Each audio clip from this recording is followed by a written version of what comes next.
Bloody Mary is a legend of a ghost, phantom, or spirit conjured to reveal the future. She is said to appear in a mirror when her name is chanted repeatedly. The Bloody Mary apparition may be harmless or evil, depending on historic variations of the legend. Bloody Mary appearances are mostly witnessed in group participation play or by a man who is about to die. She is known to be a murderous spirit that dates back many centuries throughout various cultures. The origin, though, seems to mostly date back to English stories, yet somehow has become global. The question everyone wants to know, though, is Bloody Mary real? And if so, who was she? While the folklore may be fabricated, the woman behind the mirror and the story of Bloody Mary are believed to be as real as can be. Today I will be telling the tales of two versions, worlds and generations apart. The first story of Bloody Mary is inspired by the infamous Tudor Queen Mary I of England, while the second terrible story is of a young woman named Mary who in the 1800s was buried alive. Historically, the ritual encouraged young women to walk up a flight of stairs backward holding a candle and a hand mirror in a darkened house. As they gazed into the mirror, they were supposed to be able to catch a view of their future husband's face. There was, however, a chance that they would see a skull or the face of the Grim Reaper, instead indicating that they were going to die before they would have the chance to marry.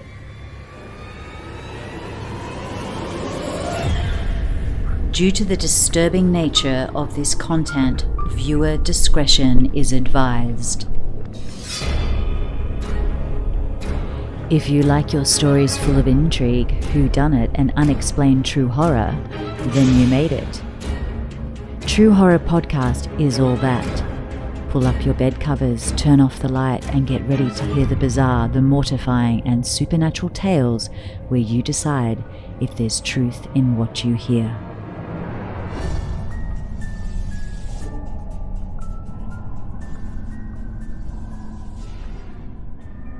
In the ritual of today, Bloody Mary allegedly appears to individuals or groups who ritualistically invoke her name in an act of scrying. This is done by repeatedly chanting her name into a mirror placed in a dimly lit or candlelit room. Originally, the name must be uttered 13 times, but nowadays has been reduced to 3. The Bloody Mary apparition allegedly appears as a corpse, witch, or ghost that can be friendly or evil, and is sometimes seen covered in blood, hence the name. The law surrounding the ritual states that participants must endure the apparition screaming at them, cursing at them, strangling them, stealing their soul, drinking their blood, or scratching their eyes out. Some variations of the ritual call Bloody Mary by a different name. Hail Mary and Mary Worth are popular examples. The modern legend of Hanako-san in Japan strongly parallels the Bloody Mary mythology, the spirit of a young girl who haunts school toilets. The modern version of this scary tale mostly involves standing in a dark bathroom, illuminated by a candle. You simply look into the mirror and chant her name 3 times. Bloody Mary, Bloody Mary, Bloody Mary, Bloody Mary. A ghost is then said to appear, sometimes holding a dead baby, other times promising to come after yours. One of the reasons this apparition is tied to a woman with a baby is because of the story of a famous woman in English history. The origin of the Bloody Mary story is believed to have circulated from Queen Mary I, the first Queen Regent of England. The legendary monarch was born on February 18, 1516 in Greenwich, England, at the Palace of Placentia. She was the only child of King Henry VIII and Catherine of Aragon. Mary's lifetime of shame over her own femininity began at the young age of 17 when her father annulled his marriage to her mother. Henry was frustrated by his wife not giving him a male heir to the throne. This left the young Mary totally separated from her mother and forbidden from ever visiting her again. The king went on to marry his ex-wife's maid of honor Anne Boleyn, who disappointed him with yet another daughter, Elizabeth. Worried that Mary may interfere with Elizabeth's succession, Boleyn pressed Parliament to declare Mary illegitimate and succeeded. This was degrading for Mary, as she was demoted from princess to becoming a lady-in-waiting for her much younger sister Elizabeth, who was now enjoying Mary's former life. It was also around this time that Mary was no longer permitted to see her mother, who had been removed from court when the divorce went through. With Henry creating his own Church of England to be able to have that divorce, it was common among the people to see Anne Boleyn as a homewrecker. They also believed Mary should still be in succession for the throne, knowing that she still followed the Catholic faith that Henry had abolished. Of course, Boleyn was later beheaded by her husband for treason, but by this time the damage to Mary's name had been done. Since her teen years, Mary had been plagued with terrible menstrual pains and irregularity in her cycles, which would be attributed to her eventual physical and psychological stress later in life. She was also known to be struck with deep and frequent periods of melancholia and depressive spells which would stay with her throughout her relatively short life. Another huge blow to her life was when her mother died in 1536, devastating her into depression. At this point, Mary wanted to leave England and go back to her mother's beloved home country, Spain. However, in that same year was the ordered execution of Anne Boleyn, with some of the charges being her plot against Mary. Surprisingly, Henry did not welcome Mary back into his kingdom, but rather ordered that she accept herself as illegitimate, believing his marriage to Mary's mother was unlawful. He forced her to sign a declaration of this, threatening her death if she didn't sign it. The only positive of this was that Henry did welcome her back, and he also put her back in succession, which really, how does that even make sense? King Henry VIII died when Mary was 31, and instead of taking the throne, her 9-year-old brother Edward VI did. He was a big Protestant believer like his father, making Mary feel threatened once again. When Edward died at age 15, despite all the odds and afflictions stacked against her, including her brother's dying wish of Mary to not be his successor, he had ordered that Lady Jane Grey be crowned queen. She was only queen for 9 days before the uprising of the people helped Mary eventually take the throne in 1553 at the age of 37. Mary promptly married Philip of Spain in the hopes of conceiving an heir. It's here where the origin of the Bloody Mary legend begins to take shape. Starved for love and forever seeking the approval of her father, Mary would replay this codependent pattern with her new husband, whom she was ready to lavish all her frustrated emotions on. 10 years her junior, and in no way as excited to reciprocate her amorous feelings, Philip fulfilled the negotiated duties expected of a royal marriage, as well as had numerous affairs with younger mistresses. Just 2 months after they got married, Mary had her greatest wish come true. She was with child. Despite displaying the usual symptoms of pregnancy, including a swelling of the breasts and an ever-growing abdomen, the public remained suspicious of the Queen's recent good fortune, and it didn't take long for rumours of a false pregnancy to start spreading. In a time without pregnancy tests, only time would tell if these rumours bore any truth. Until then, the people of England and Spain kept tabs on Mary with a watchful eye. And so they waited. In customary fashion, Mary went into a private chamber where she was confined for 6 weeks before her expected due date. Although the big day arrived, the baby didn't. Both she and the servants around her proposed that perhaps a miscalculation of delivery dates was to blame, now settling on a new one in the following month. False reports almost immediately spread across the country.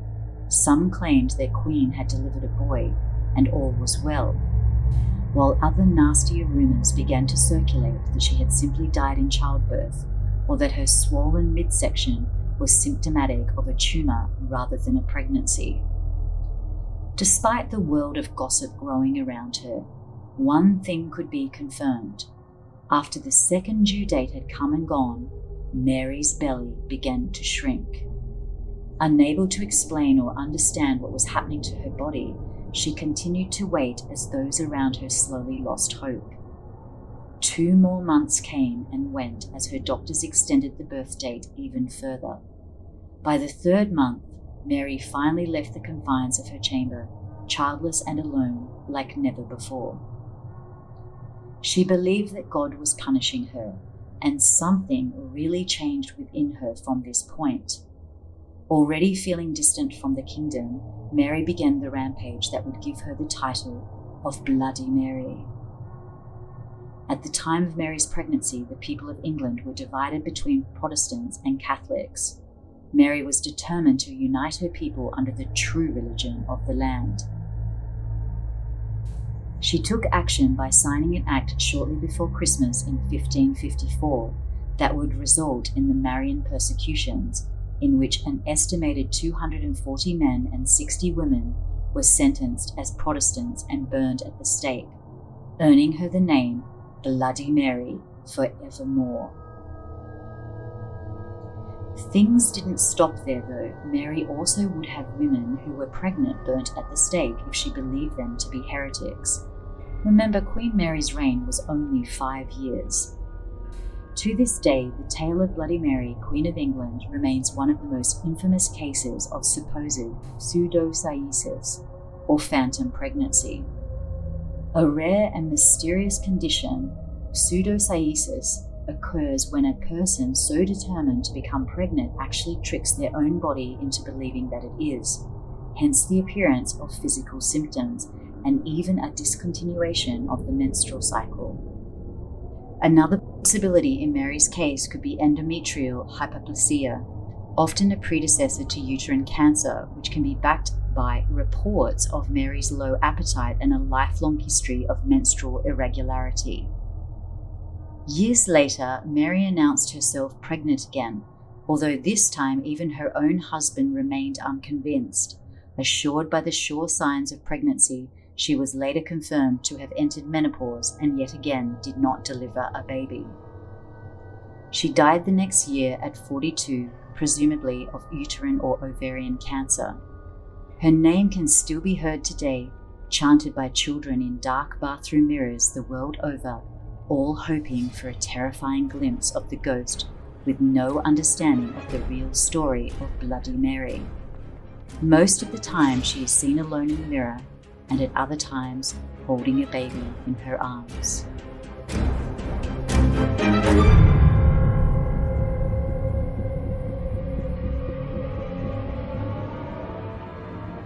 Many believe that when you light a candle in your bathroom with the lights out late at night, look in the mirror and say her name 3 times in a row, Bloody Mary, Bloody Mary, Bloody Mary. Something awful will happen to you if Bloody Mary appears.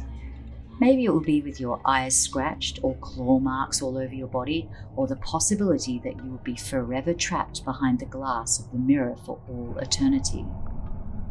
You know those ghostly stories you and your friends tell at a sleepover or on a camping trip. Each wants to scare the other, but what if there was truth to the folklore that has been passed down through the ages? What if Bloody Mary had in fact been a person who had a tragic ending to her life and is forever herself trapped in the mirror, ready to haunt you, or worse, kill you? There are hundreds of backstories on how Bloody Mary came to be, but one of the most reasonable ones is the tale of her demise. In the 1800s, there lived a young woman named Mary. An illness washed over the place known as the plague where she and her family lived. People were dropping dead all over town. When physicians couldn't find a pulse, or when they put a mirror under the nose of the seemingly dead, there might not always be condensation on it from their breaths, so the fallen would be easily assumed to be dead. But were they? Cases of people who were pronounced dead but weren't happened more often than not. Assumed dead, family members would make a coffin for their deceased loved ones, but put a small hole in the coffin with a piece of string through the hole that was attached to a bell. The bell would hang on a stick by the homes of the deceased. This was because, not knowing if they were actually dead, if they did wake up, they would simply pull the string, ring the bell, and the family would then dig them up. When young Mary fell sick and became bedridden and was assumed to have slowly died, she was laid in a coffin in a grave. She wasn't buried under, though, in case she was still alive. It would be easier to unnail the coffin she was put away in if she was alive and could pull on the string and ring the bell if the grave was not filled in. Days passed, then up to a week. Her parents never left the house, wishing their sweet Mary would awaken again. Friends of the parents persisted that Mary was dead as she had not awoken after such a long time. That day, the parents decided to finally go out. When her parents had gone, one of the neighbors came and began to fill her grave. Ironically, not long after, Mary did wake up. She pulled and pulled the string until the bell fell, and so did the stick. She began clawing and scratching at her wooden prison until her fingers bled. When her parents arrived home, the father soon realized that the bell was not as they had left it. He called his wife to come and help him dig up their daughter. When they dug through, they unlatched the coffin and found Mary in a petrified state. Her hands, like claws, were covered in blood, which had also stained the white dress she was buried in. To check if she was still alive, they put a mirror under her nose to see if her breath would show. Condensation was shown in the mirror, but even so, she was still assumed dead. Her spirit is said to have attached itself to the mirror, and now whenever someone calls Bloody Mary 3 times to a mirror, she comes and claws at the unknowing victim, usually scratching their eyes out. There is also some debate on the identification of Bloody Mary and if she is based on a real woman. A number of other historical figures have been put forward as candidates. Elizabeth Bathory, a 17th century Hungarian countess who allegedly tortured and killed around 650 girls and women, bathed in their blood and was accused of vampirism. And Mary Worth, who had been identified as either a woman who killed slaves escaping the American South via the Underground Railroad, or a woman that was burned at the stake during the witch trials in the early modern period. No matter how you look at the legend or where the fables come from, Bloody Mary is a gory story that will still frighten kids and adults alike. Have you ever summoned Bloody Mary? Or would you dare?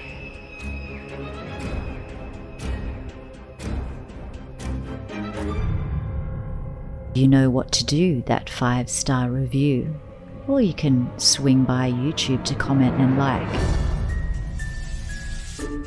Now, if you want to get more personal and scare me with your tales of horrors, take a ride on the wild side and share them on my subreddit, True Horror Podcast. Until next time, remember that sometimes things you see in the shadows are more than just shadows.